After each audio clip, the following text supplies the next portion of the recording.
Сергей Тихановскі ўсяго некалькі тыдняў на свабодзе, але ўжо паспеў паставіць дэдлайны для магутнага ўдару по рэжыме, а таксама справакаваць гарячыя дыскусіі сярод беларусаў.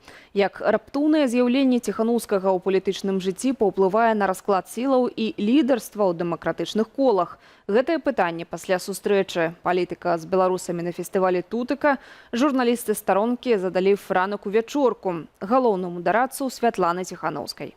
Сергей Тихановскі даў беларускаму дыпламатычнаму руху штуршок, бо не перажываў паразу апошніх 5 гадоў, кажа Франак Вячорка, спасылаючыся на рэзкі рост цікавасці да дзейнасці офісу Тихановскай з боку звычайных беларусаў. Калі раней прыходзіла 10-15 паведамленняў на дзень, то цяпер 50-70, сцвярджае палітык. Паводле Вячоркі ў нядаўніх замежных візітах было бачна, што іншыя краіны гатовыя больш уцягвацца ў беларускае пытанне і вызваленне палітвязняў. Але апошнія рэзкія заявы Сергея і Святланы Тихановскіх выклікалі у беларусаў асцярогу, ці не будзе ад такіх словаў спынены працэс. Цалкам чытайце ў артыкуле «Не трэба баяцца пакрыўдзіць Лукашэнку», перамовы працягваюцца на старонцы belsat.eu.